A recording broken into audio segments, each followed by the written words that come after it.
गौरी पुत्र गणेश भगवान की जय। श्री लक्ष्मी नारायण भगवान की जय। श्री उमापति शंकर भगवान की जय। बृहस्पति देव की जय।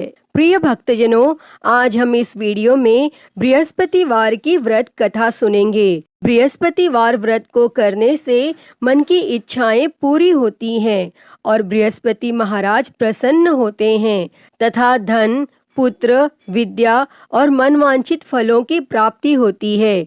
परिवार को सुख शांति मिलती है। इसीलिए यह व्रत सर्वश्रेष्ठ और अति फलदायक सभी स्त्री और पुरुषों के लिए है। इस व्रत में केले का पूजन करना चाहिए। कथा और पूजन के समय तन, मन, क्रम, वचन से शुद्ध होकर जो इच्छा हो बृहस्पति देव की प्रार्थना करनी चाहिए और उनकी इच्छाओं को बृहस्पति देव अवश्य पूर्ण करते हैं, ऐसा मन में दृढ़ विश्वास रखना चाहिए। तो भक्तजनों, आइए अब सुनते हैं बृहस्पतिवार की व्रत कथा। तो आप सभी भक्तजन बड़ी ही श्रद्धा, ध्यान पूर्वक और प्रसन्न चित्त मन से इस कथा को सुनिए। तो सभी प्रेम से बोलिए श्री लक्ष्मी नारायण भगवान की जय।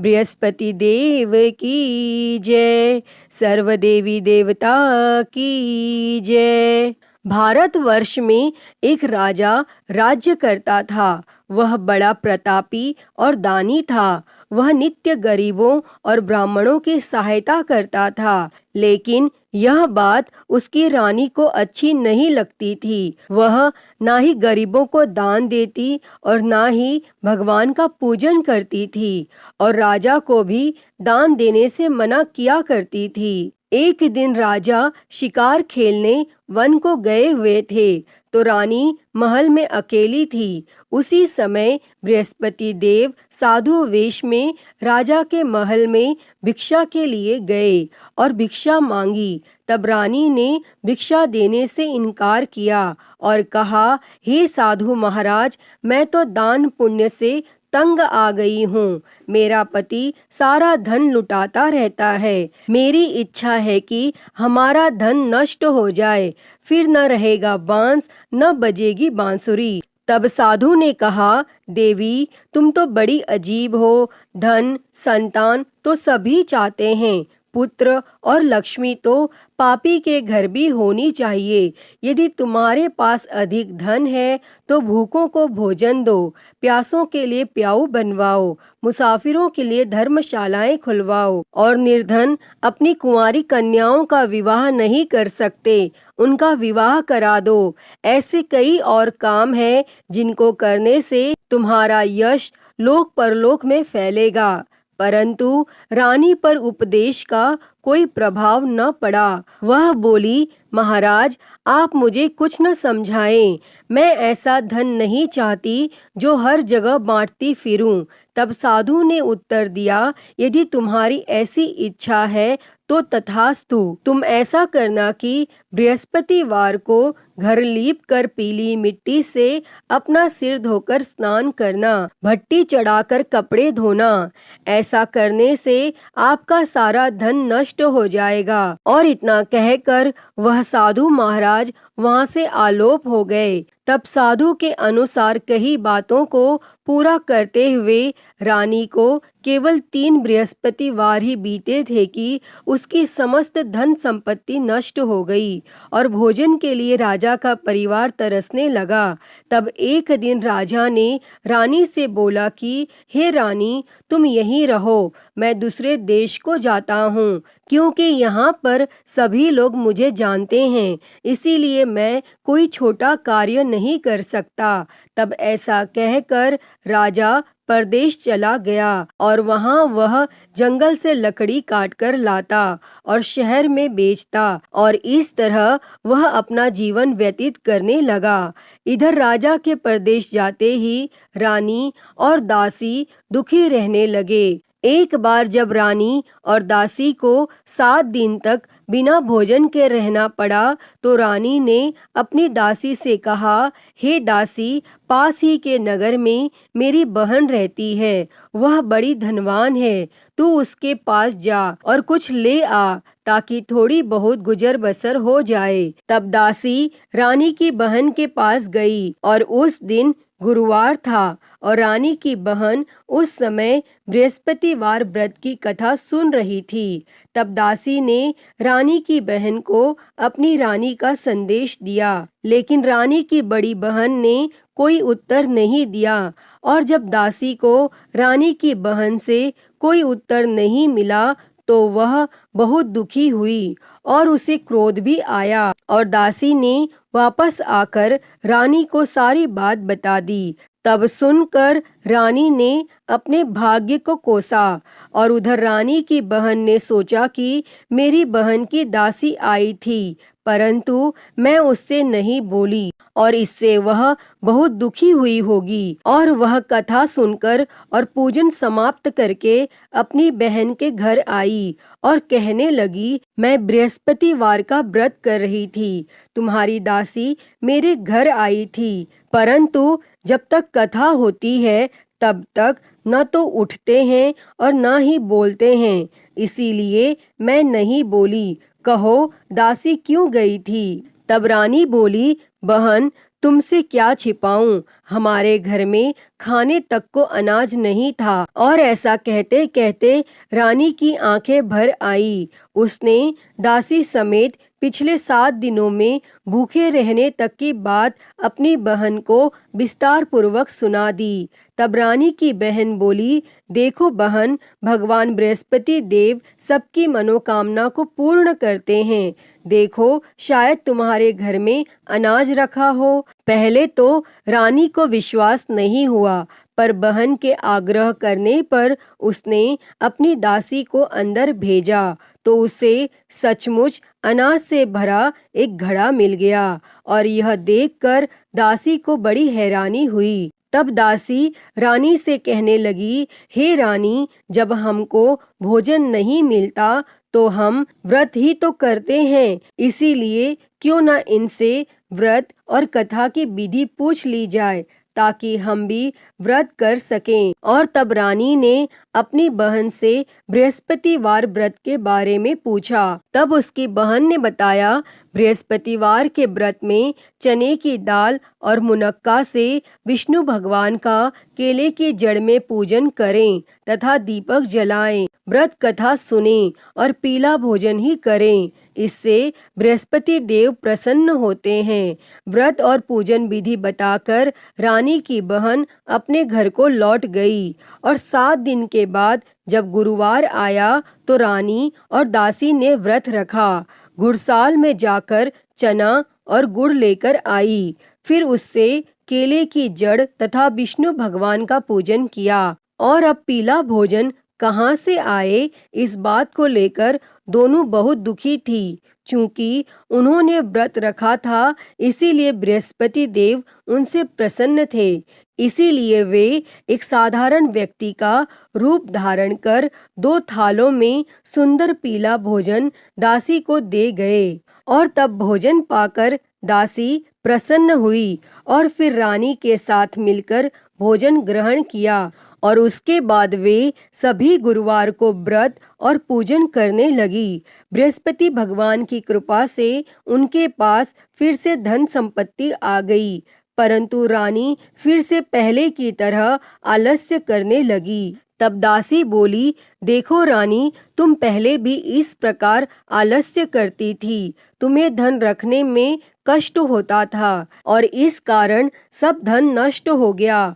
और अब जब भगवान बृहस्पति की कृपा से धन मिला है तो तुम्हें फिर से आलस्य होता है। और रानी को समझाते हुए दासी कहती है कि बड़ी मुसीबतों के बाद हमने यह धन पाया है, इसीलिए हमें दान पुण्य करना चाहिए, भूखे मनुष्यों को भोजन कराना चाहिए और धन को शुभ कार्यों में खर्च करना चाहिए, जिससे तुम्हारे कुल का यश बढ़ेगा, स्वर्ग की प्राप्ति होगी और पितर प्रसन्न होंगे। और तब दासी की बात मानकर रानी अपना धन शुभ कार्यों में खर्च करने लगी, जिससे पूरे नगर में उसका यश फैलने लगा। और बृहस्पतिवार व्रत कथा के बाद श्रद्धा के साथ आरती की जानी चाहिए। इसके बाद प्रसाद बांटकर उसे ग्रहण करना चाहिए। और यहाँ एक दिन राजा दुखी होकर जंगल में एक पेड़ के नीचे आसन जमाकर बैठ गया। वह अपनी दशा को याद करके व्याकुल होने लगा और बृहस्पतिवार का दिन था। एकाएक उसने देखा कि निर्जन वन में एक साधु प्रकट हुए और वह साधु वेश में स्वयं बृहस्पति देवता थे। लकड़हारे के सामने आकर बोले, हे लकड़हारे, इस सुनसान जंगल में तू चिंता मग्न क्यों बैठा है?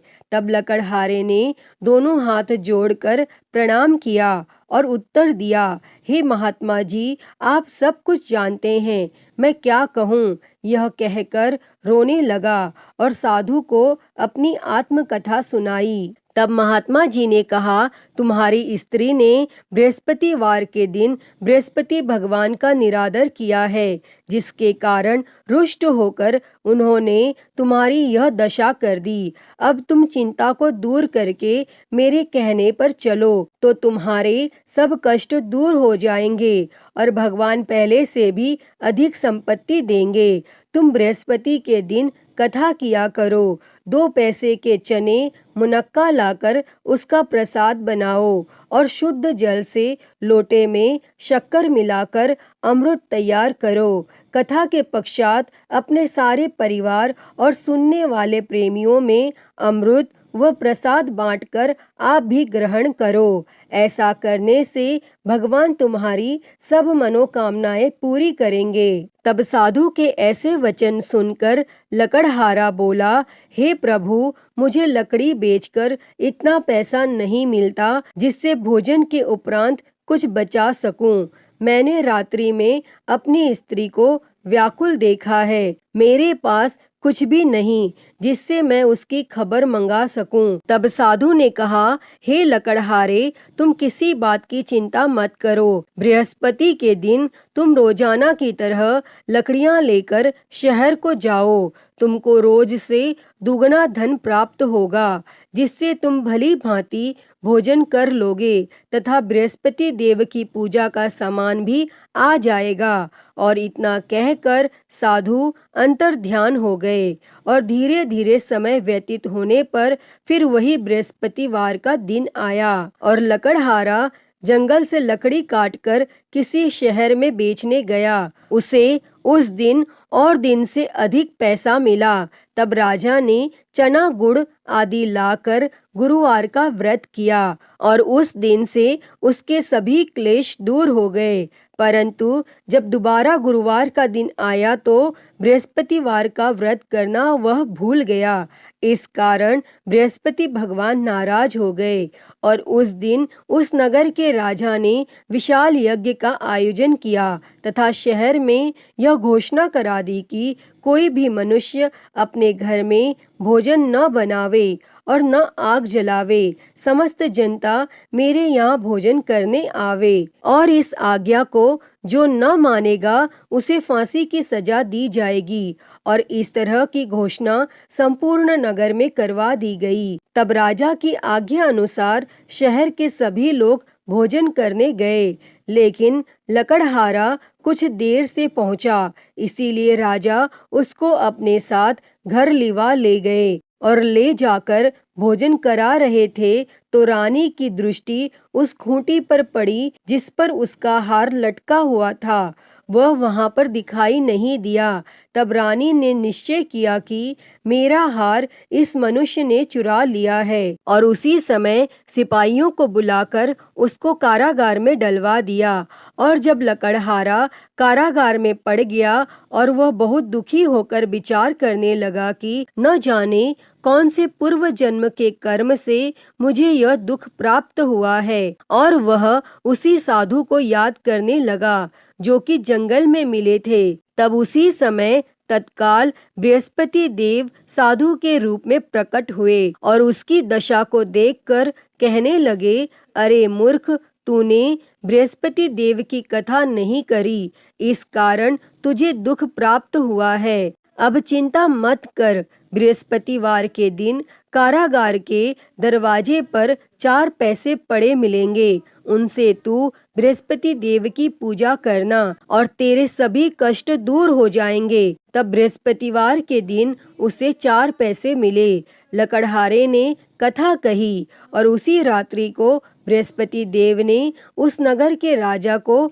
स्वप्न में कहा, हे राजा, तुमने जिस आदमी को कारागार में बंद कर दिया है वह निर्दोष है, वह राजा है, उसे छोड़ देना, और रानी का हार उसी खूंटी पर लटका है। अगर तू ऐसा नहीं करेगा तो मैं तेरे राज्य को नष्ट कर दूंगा। और इस तरह रात्रि के स्वप्न को देखकर राजा प्रातः काल उठा और खूंटी पर हार देखकर लकड़हारे को बुलाकर क्षमा मांगी तथा लकड़हारे को योग्य सुंदर वस्त्र आभूषण देकर विदा कर दिया। और बृहस्पति देव की आज्ञा के अनुसार लकड़हारा अपने नगर को चल दिया। और जब राजा अपने नगर के निकट पहुंचा तो उससे बड़ा आश्चर्य हुआ। नगर में पहले से अधिक बाग, तालाब, कुएं तथा बहुत सी धर्मशाला, मंदिर आदि बन गई हैं। तब राजा ने पूछा, यह किसका बाग और धर्मशाला है? तब नगर के सब लोग कहने लगे, यह सब रानी और बांदी के हैं। तो राजा को आश्चर्य हुआ और गुस्सा भी आया। और जब रानी ने यह खबर सुनी कि राजा आ रहे हैं तो रानी ने बांदी से कहा कि हे दासी, देख राजा हमको कितनी बुरी हालत में छोड़ गए थे और हमारी ऐसी हालत देखकर वह लौट न जाए, इसीलिए तू दरवाजे पर खड़ी हो जा। तब आज्ञा अनुसार दासी दरवाजे पर खड़ी हो गई और राजा आए तो उन्हें अपने साथ लिवा लाई। तब राजा ने क्रोध करके अपनी रानी से पूछा कि यह धन तुम्हें कैसे प्राप्त हुआ है? तब रानी ने कहा, हमें यह सब धन बृहस्पति देव के इस व्रत के प्रभाव से प्राप्त हुआ है। और फिर राजा ने निश्चय किया कि 7 रोज बाद तो सभी बृहस्पति देव का पूजन करते हैं, परंतु मैं प्रतिदिन दिन में 3 बार कहानी तथा रोज व्रत किया करूँगा। और अब हर समय राजा के दुपट्टे में चने की दाल बंधी रहती तथा दिन में 3 बार कहानी कहता। और एक रोज राजा ने विचार किया कि चलो अपनी बहन के यहाँ हो आवे। इस तरह निश्चय कर राजा घोड़े पर सवार हो अपनी बहन के यहाँ को चलने गया।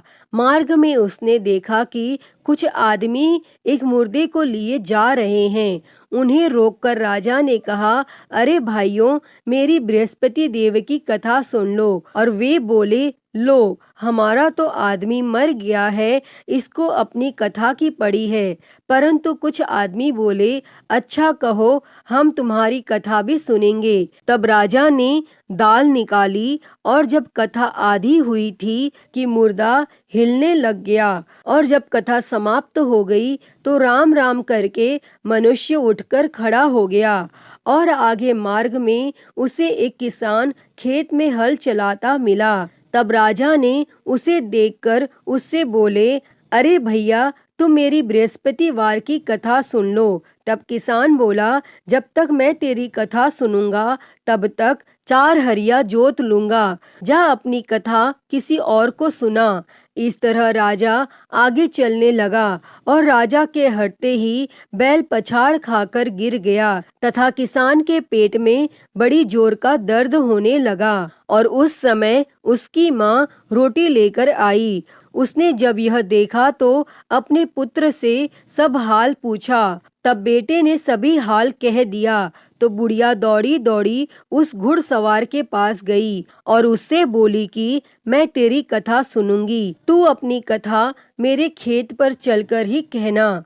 तब राजा ने बुढ़िया के खेत पर जाकर कथा कही और जिसके सुनते ही वह बैल उठ खड़ा हुआ तथा किसान के पेट का दर्द भी बंद हो गया। और राजा अपनी बहन के घर पहुंचा और बहन ने भाई की खूब मेहमानी की। दूसरे रोज प्रातः काल राजा जगा तो वह देखने लगा कि सब लोग भोजन कर रहे हैं। तब राजा ने अपनी बहन से कहा, ऐसा कोई मनुष्य है जिसने भोजन नहीं किया हो, मेरी बृहस्पतिवार की कथा सुन ले। तब बहन बोली, हे भैया, यह देश ऐसा ही है कि पहले यहाँ लोग भोजन करते हैं, बाद में अन्य काम करते हैं। अगर कोई पड़ोस में हो तो देख आऊं।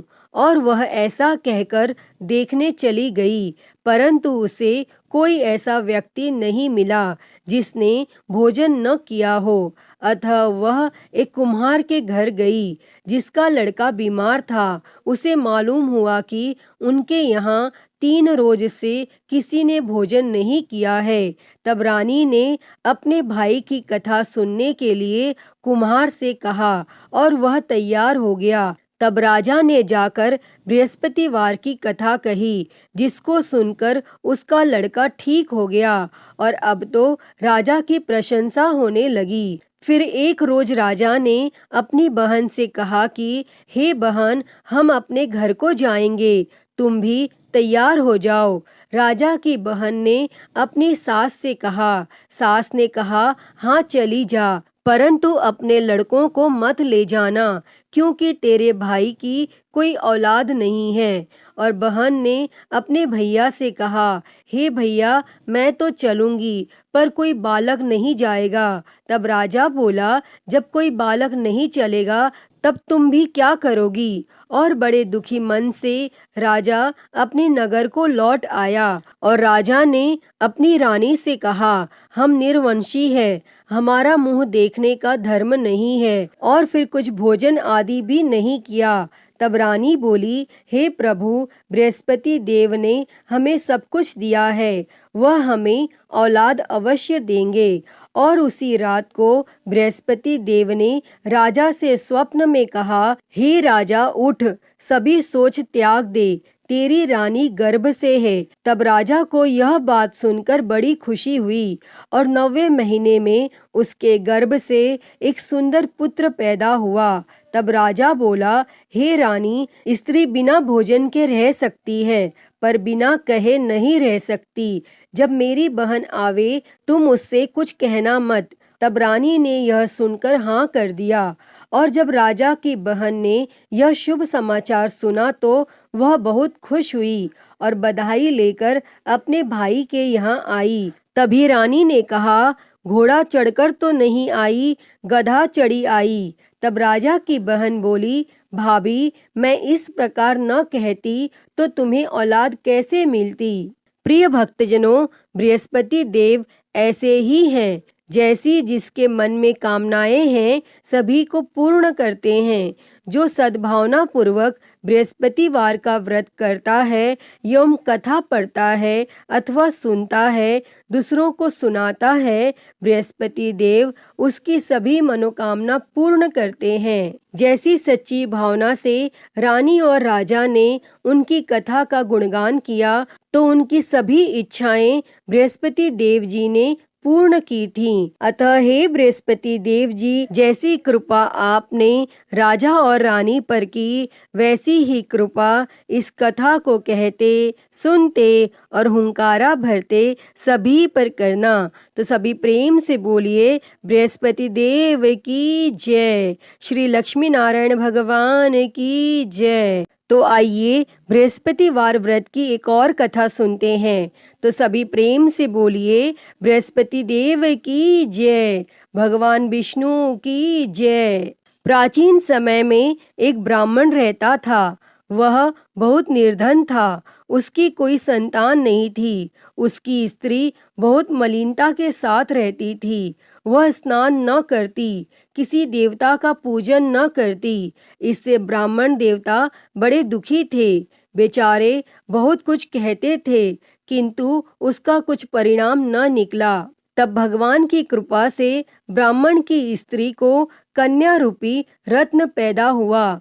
कन्या बड़ी होने पर प्रातः स्नान करके विष्णु भगवान का जाप व बृहस्पतिवार का व्रत करने लगी और अपने पूजन पाठ को समाप्त करके विद्यालय जाती तो अपनी मुट्ठी में जौ भर के ले जाती और पाठशाला के मार्ग में डालती जाती। तब ये जौ स्वर्ण के हो जाते और लौटते समय वह उनको बीन कर घर ले आती थी। और एक दिन वह बालिका सूप में उस सोने के जौ को फटक कर साफ कर रही थी। तब उसके पिता ने देख लिया और कहा, हे बेटी, सोने के जौ के लिए सोने का सूप होना चाहिए। तब दूसरे दिन बृहस्पतिवार था और इस कन्या ने व्रत रखा और बृहस्पति देव से प्रार्थना करके कहा, मैंने आपकी पूजा सच्चे मन से की हो तो मेरे लिए सोने का सूप दे दो। तब बृहस्पति देव ने उसकी प्रार्थना स्वीकार कर ली। तब रोजाना की तरह वह कन्या जौ फैलाती हुई जाने लगी और जब लौटकर जौ बीन रही थी तो बृहस्पति देव की कृपा से सोने का सूप मिला और उसे वह घर ले आई और उसमें जौ साफ करने लगी। परंतु उसकी माँ का वही ढंग रहा। एक दिन की बात है कि वह कन्या सोने के सूप में जौ साफ कर रही थी और उस समय उस शहर का राजपुत्र वहां से होकर निकला और इस कन्या के रूप और कार्य को देखकर मोहित हो गया तथा अपने घर आकर भोजन तथा जल त्याग कर उदास होकर लेट गया। और जब राजा को इस बात का पता लगा तो अपने प्रधानमंत्री के साथ उसके पास गए और बोले, हे बेटा, तुम्हें किस बात का कष्ट है? किसी ने अपमान किया है अथवा और कोई कारण हो सो कहो, मैं वही कार्य करूँगा जिससे तुम्हें प्रसन्नता होगी। और तब अपने पिता की राजकुमार ने बातें सुनी तो वह बोला, मुझे आपकी कृपा से किसी बात का दुख नहीं है, किसी ने मेरा अपमान नहीं किया है, परंतु मैं उस लड़की से विवाह करना चाहता हूँ जो सोने के सूप में जौ साफ कर रही थी। और यह सुनकर राजा आश्चर्य में पड़ा और बोला, हे बेटा, इस तरह की कन्या का पता तुम ही लगाओ, मैं उसके साथ तेरा विवाह अवश्य ही करवा दूंगा। तब राजकुमार ने उस लड़की के घर का पता बतलाया और तब मंत्री उस लड़की के घर गए और ब्राह्मण देवता को सभी हाल बतलाया। तब ब्राह्मण देवता राजकुमार के साथ अपनी कन्या का विवाह करने के लिए तैयार हो गए तथा विधि विधान के अनुसार ब्राह्मण की कन्या का विवाह राजकुमार के साथ हो गया। और कन्या के घर से जाते ही पहले की भांति उस ब्राह्मण देवता के घर में गरीबी का निवास हो गया। और एक दिन दुखी होकर ब्राह्मण देवता अपनी पुत्री के पास गए। तब बेटी ने पिता की दुखी अवस्था को देखा और अपनी माँ का हाल पूछा। तब ब्राह्मण ने सभी हाल कहा। तब कन्या ने बहुत सा धन देकर अपने पिता को विदा कर दिया और इस तरह ब्राह्मण का कुछ समय सुखपूर्वक व्यतीत हुआ। परंतु कुछ दिन बाद फिर वही हाल हो गया। ब्राह्मण फिर अपनी कन्या के यहाँ गया और सारा हाल कहा तो लड़की बोली, हे पिताजी, आप माताजी को यहाँ लिवा लाओ, मैं उसे विधि बता दूंगी जिससे गरीबी दूर हो जाएगी। तब वह ब्राह्मण देवता अपनी स्त्री को साथ लेकर पहुँचे तो वह कन्या अपनी माँ को समझाने लगी, हे माँ, तुम प्रातः काल प्रथम स्नान आदि करके विष्णु भगवान का पूजन करो तो सब दरिद्रता दूर हो जाएगी। परंतु उसकी माँ ने एक भी बात नहीं मानी और प्रातः काल उठकर अपनी पुत्री के बच्चों की जूठन को खा लिया। इससे उसकी पुत्री को भी बहुत गुस्सा आया और एक रात को कोठरी से सभी सामान निकाल दिया और अपनी माँ को उसमें बंद कर दिया और प्रातः काल उसे निकाला तथा स्नान आदि करा के पाठ करवाया तो उसकी माँ की बुद्धि ठीक हो गई और फिर वह प्रत्येक बृहस्पतिवार को व्रत रखने लगी। इस व्रत के प्रभाव से उसके माँ बाप बहुत ही धनवान और पुत्रवान हो गए और बृहस्पति जी के प्रभाव से इस लोक के सुख भोग कर स्वर्ग को प्राप्त हुए। अतः हे बृहस्पति देव जी, जैसी कृपा आपने ब्राह्मण पुत्री पर की, वैसी ही कृपा इस कथा को कहते, सुनते और हुंकारा भरते सभी पर करना। सभी के जीवन से दरिद्रता दूर कर सभी के जीवन में धन संपत्ति और सुख समृद्धि देना। तो सभी प्रेम से बोलिए बृहस्पति देव की जय, श्री लक्ष्मी नारायण भगवान की जय। प्रिय भक्तजनों, तो मैं उम्मीद करती हूँ कि आपको आज की ये कथा पसंद आई होगी और अगर वीडियो अच्छी लगी हो तो इसे लाइक करें, ज़्यादा से ज़्यादा शेयर करें और कमेंट बॉक्स में बृहस्पति देव जी की जय लिखना ना भूलें और हरिहर भक्ति चैनल को सब्सक्राइब कर नोटिफिकेशन बेल को ज़रूर ऑन कर लें। हर हर महादेव। धन्यवाद।